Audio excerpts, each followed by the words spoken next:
Monsieur Ouattara, allez jusqu'au bout. Donnez-moi un vrai motif pour lequel vous voulez vous présenter. Donnez-moi un vrai alibi, un quatrième. Cherchez-moi un quatrième alibi. Parce que les trois précédents, ça ne passe pas. Bon. Oui, Chou, tu fais un dernier effort. Mais Dominique, passe un coup de fil au grand maître dictateur. Peut-être qu'il peut me donner une idée. Passe-lui un coup de fil. Oui, Chou, tu as raison. Passe-lui un coup de fil. Passe-lui un coup de fil. Alors Oui, Chantou, c'est Dominique. Je suis bien à Vomeka. Je suis le grand maître dictateur d'Afrique centrale. Il y a son petit frère Alassane qui a besoin de ses conseils. Il cherche un alibi pour se présenter, pour être président à vie comme Paul Biya du Cameroun. 42 ans au pouvoir non-stop. Ça fait forcément... Ouais! Ah, Dominique! Vraiment, tu as tapé à la bonne porte. Mon Maria, le secret de raisonnement tordu pour rester au pouvoir à vie, c'est le plus grand spécialiste des raisonnements tordus.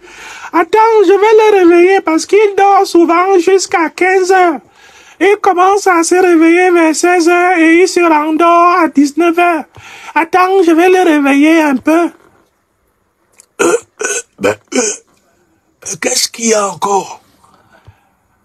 Ouais, papa Popol, c'est ton petit frère Alassane Ouattara qui t'appelle pour que tu lui donnes un alibi pour être candidat à la présidence à vie en Côte d'Ivoire.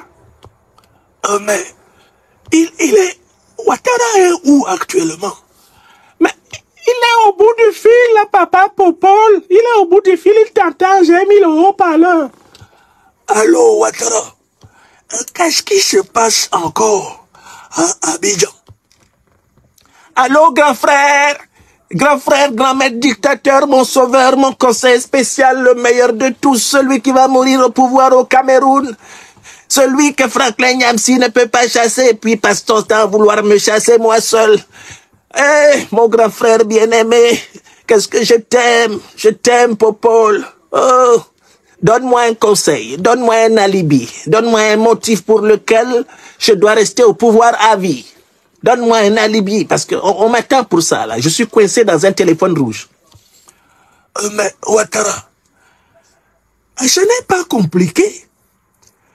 Et puisque tu es le plus grand surendetteur de l'histoire de la Côte d'Ivoire, il suffit de dire que tu ne quitteras pas le pouvoir tant que tu n'as pas remboursé toutes les dettes que tu as contractées sur le dos de la Côte d'Ivoire. Et là, le motif est valable.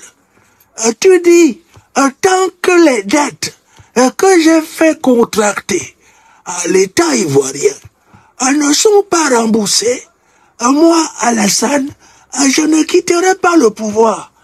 Et là, tu es sûr d'être président à mort. Président à vie.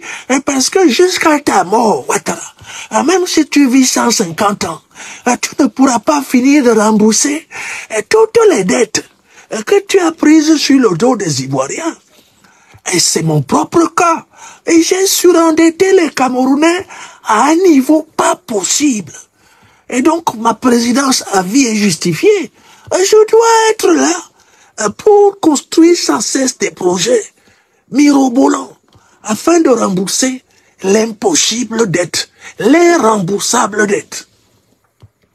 Oh, Popol, tu es formidable. Tu es le meilleur d'entre tous. Tu viens de me libérer. Voilà, j'informe Franklin Nyamsi au Cameroun et toute la Côte d'Ivoire de mon alibi pour être candidat à l'élection de 2025. Moi, Alassane, la prochaine fois que je vais parler, je serai candidat. Je vais dire que je suis candidat parce que je suis engagé à faire rembourser toutes les dettes que j'ai contractées sur le dos de la Côte d'Ivoire. Quand j'arrivais au pouvoir, ce pays avait 6 000 milliards de francs CFA de dettes. Je l'ai amené à 24 000 milliards de francs CFA de dettes. J'ai multiplié pratiquement la dette par 4. Donc, par conséquent, tant que moi, Alassane Dramane Ouattara, le satrape reptilien venu de Sendou pour troubler la paix des Ivoiriens et en renier Sendou pour troubler toute l'Afrique avant d'être bientôt dégagée. Tant que je n'ai pas remboursé la dette, je ne bouge pas. Je suis candidat en 2025. Oui, M. Ouattara, dans ces conditions, vous pouvez vous retirer. On a compris que vous ne bougerez jamais tant qu'on ne vous dégage pas. C'est clair. Vous avez vu? Voilà les alibis de votre type. Tout son discours tournait autour du vide là. Parce qu'il cherche des motifs artificiels pour dire que c'est lui, il est candidat. Oh, Chris Yapi a dévoilé le contenu de mon discours avant que je ne parle. Donc je ne peux plus dire le même discours. Or, dans mon discours original, il y avait Tiemoko Mélié que je proposais comme candidat du RHDP. C'est fini. Abana, je ne peux plus le proposer. Sinon, on va dire que c'est Chris Yapi qui me dicte ma politique. C'est hors de question. Premier motif. Deuxième motif. Oh, j'ai décidé de combattre les inondations. Tant que je n'ai pas résolu le problème des inondations en Côte d'Ivoire, je ne quitte pas le pouvoir. Ouattara, ça va pas. Ça ne passe pas. Troisième motif. Oh, je me suis engagé à faire la guerre contre le Niger. Je dois renverser Tiani. Je dois renverser Traoré. Je dois renverser Assimi Goïta. Tant que je ne les ai pas renversés, je ne bouge pas. Donc je suis candidat. Ouattara, ça ne passe pas. Oh, quatrième motif. Il se fait aider par son grand maître dictateur. Oh, bon, comme j'ai surendetté la Côte d'Ivoire et que j'ai fait passer la dette de 6 000 milliards de francs CFA à 24 000 milliards de francs CFA, bon, je ne bouge pas tant que je n'ai pas trouvé les solutions pour rembourser la dette. Donc, je suis candidat. Voilà le travail de Ouattara. Je vous dis ça en mode satirique, mais le monsieur que vous voyez là, il tourne autour du pot. Il a déjà envoyé son parti, le RHDP, proclamer qu'il est leur candidat naturel. Il va faire un discours pour dire « Je vous ai écouté. Je ne peux me dérober à l'appel du devoir. Quand le peuple m'appelle, je dois répondre présent. Malgré mon âge avancé, j'accepte de consentir le sacrifice, de rester au service de la Côte d'Ivoire. » C'est ce qu'il a annoncé qu'il va annoncer. Il dit qu'il va annoncer ça la prochaine fois. Donc, quand il a dit qu'il allait annoncer ça la prochaine fois, j'ai vu la tête de Tiemoko Mélié qui s'est repliée de 30 degrés vers le sol. Comme ça. Tiemoko a dit, Et quand il a relevé la tête, Tiemoko, j'ai vu qu'il y avait un sourire dans son visage. Et je crois avoir lu sur les lèvres de Tiemoko l'expression « je suis sauvé ». Écoutez-moi bien. Hein. Il y a un homme qui est heureux aujourd'hui. Hein. C'est Tiemoko Mélié. Hein. Vous savez pourquoi? Parce que depuis que Alassane Ouattara a annoncé son intention, a laissé transparaître l'intention de le désigner, comme candidat du RHDP, Tiemoko Mélié sait que ça veut dire qu'Alassane Ouattara veut l'éliminer. Parce que si Ouattara te pointe en disant que toi tu es candidat pour s'asseoir dans son fauteuil, sache qu'il est en train de te montrer la direction du cercueil. Je recommence. L'homme le plus heureux, contrairement à ce que vous pensez, aujourd'hui 18 juin 2024, c'est le vice-président de Ouattara, Kone Tiemoko Mélié. Parce que depuis qu'il sait que Ouattara veut citer son nom comme candidat, il sait que c'est pour qu'il finisse comme Amadou Gon. Le monsieur sait ça. Quand il n'a pas entendu son nom aujourd'hui, il a remercié ses ancêtres. Il dit, Kolo Cholo, Wocho, tu m'aimes. Seigneur, tu m'aimes. Kolo Cholo, c'est Dieu. Chez les Sénoufos et les Tabanal. Kolo Cholo, Wocho, tu m'aimes. Tu m'aimes, oh, tu m'aimes, oh, tu m'aimes. Mon nom n'est pas sorti. Le nom d'Amadou Gon était sorti comme ça. Il n'a pas survécu 3 mois. Voilà que je viens d'échapper à une fiole. Parce qu'en effet, si Ouattara me désigne comme candidat, c'est pour créer une situation qui fera que je ne sois pas président. Et que lui soit candidat parce que, par cas de force majeure, je suis mort. Je vous le dis, hein. Je le dis un peu sous le mode comique, hein. Mais l'homme le plus heureux d'Abidjan aujourd'hui s'appelle Kone Tiemoko Mélié. Il a échappé à la mort. Parce que si ton nom sort de la bouche de Ouattara, si Ouattara te dit que c'est toi qui vas t'asseoir de son vivant sur le fauteuil de président, sache que ça veut dire qu'il veut t'enterrer. C'est ton cercueil qui est prêt. Vous avez compris? L'espérance de vie de Tiemoko Mélié vient d'être améliorée, puisqu'on n'a pas cité son nom.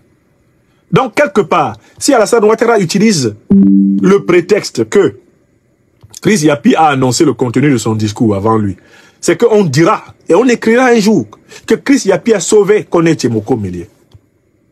Parce que si Chris Yapi n'avait pas annoncé qu'Alassane Ouattara prévoyait de mettre le mouton du sacrifice, Kone Tchemoko Mélié devant, Alassane Ouattara allait bel et bien le mettre devant aujourd'hui. Et à partir d'aujourd'hui, c'était le compte à rebours. C'est le sablier, le décompte des derniers jours de Kone Tchemoko Mélié qui allait commencer sur la terre. Tic-tac, tic-tac, tic-tac, tic-tac. C'est ça qui allait commencer, hein. Parce que quand Alassane Ouattara te dit, assois-toi dans mon fauteuil, il faut bien entendre, assois-toi dans ton cercueil. Vous voyez, il y a une rime entre les deux phrases. Hein. Ouattara te dit, assois-toi dans mon fauteuil. Entends bien la traduction. Assois-toi dans ton cercueil. Parce que Ouattara a une âme de dictateur impénitent. C'est un type qui est incapable de concevoir que quelqu'un d'autre soit président de la République de son vivant. Voilà pourquoi il a commencé par vouloir usurper le fauteuil d'Houphouët-Boigny. Félix Houphouët-Boigny était président. Ouattara se comportait déjà comme si c'était lui le président. Houphouët-Boigny meurt. Ouattara Dramane veut prendre la place du président Aimé Henri Konan Bédié. Décembre 93, vous n'avez pas oublié, c'était un individu obsédé par ce fauteuil. Il a vu le général Robert Gueye, chef de l'armée. Il est allé voir le ministre Dona Fologo, secrétaire général du PDCI d'alors, pour que ceux-ci l'accompagnent prendre le pouvoir à la télé. Ils ont dit non. Il a loupé son coup d'État. En 99, c'était lui qui était derrière Gueye Robert. Quand Gueye Robert n'a pas voulu que lui soit candidat, quand Gueye a voulu s'asseoir, il a essayé d'éliminer Gueye Robert. C'est le coup d'État du cheval blanc. Laurent Gbagbo arrive, bat Gueye Robert aux élections. Laurent Gbagbo veut s'asseoir dans le fauteuil. Alassane Ouattara se jette contre Gbagbo. C'est ça qui va provoquer le fameux charnier de Yopougon. Oui, c'est l'affaire du fauteuil là. Laurent Gbagbo est à peine assis sur le fauteuil. Janvier 2001, Alassane Ouattara lance un complot contre lui. C'est la Mercedes noire. 6-7 janvier 2001. Alassane Ouattara, Laurent Gbagbo s'assoit un peu. Là, c'est 19 septembre 2002. Une attaque totale dans le but de prendre le pouvoir. C'était pour Ouattara. Le président Guillaume Soro l'a dit. Donc, c'est un type qui estime qu'il s'est battu et qu'il a obtenu ce fauteuil par le sang. Il a obtenu par la guerre. Il a obtenu par la conquête, par le rapt. Il a obtenu par la razzia. Donc, Alassane Ouattara estime que il ne doit jamais donner ce fauteuil à quelqu'un, puisqu'il n'a pas obtenu ce fauteuil de manière régulière. Il veut donc le conserver aussi de manière irrégulière. Ce que tu obtiens irrégulièrement, tu le conserves irrégulièrement. Tu ne peux pas te débarrasser régulièrement de quelque chose que tu as obtenu irrégulièrement. Voilà la situation de Ouattara. Donc, c'est un grand jour pour Kone Tchemoko Mélié. Je le dis très sérieusement. Son nom n'a pas été cité. Ce monsieur, il pourrait faire des jours beaucoup plus vieux. Et je lui souhaite que son nom ne soit pas cité. Parce que si Ouattara cite son nom, c'est qu'il est vraiment en danger. Je lui déconseille d'être pressé, de s'asseoir sur le fauteuil de Ouattara. Quand Ouattara te dit, assieds-toi dans mon fauteuil, entends par là, assieds-toi dans ton cercueil. Qui que tu sois à Abidjan, si Ouattara t'a approché pour te mentir, en te disant qu'il va faire de toi un président, sache qu'il est en train d'acheter une maison à 6 planches pour toi. Un cercueil. C'est ça qu'il est en train de payer pour toi. Parce que ce monsieur ne conçoit pas le pouvoir comme quelque chose qui se transmet. Il ne conçoit pas le pouvoir comme quelque chose qui se partage. Il ne conçoit même pas le pouvoir comme le service du peuple. C'est un narcissique primaire, Alassane Dramane Ouattara. Est-ce que c'est clair? Monsieur Ouattara, vous pouvez aller dormir. Allez-y, j'ai dévoilé tous vos plans. Mais j'ai compris, je m'en vais. Oui, allez-y, allez-y, c'est bon. C'est bon. Vous aviez mal à la gorge, là, monsieur Ouattara. Quel est le problème? Mais c'est toi qui m'as renvoyé ton mal de gorge, non? Je t'avais lancé ça, mais apparemment, tu as un truc qui fait que ça... Tu as envoyé l'effet retour. Je n'arrêtais pas de tout sauter pendant mon discours à Abidjan. Ah non, non, non. Mais toi, ce petit Camerounais, tu es canqué quand même. Hein. Tu es mal canqué même. Mais, il m'a envoyé une toux extraordinaire.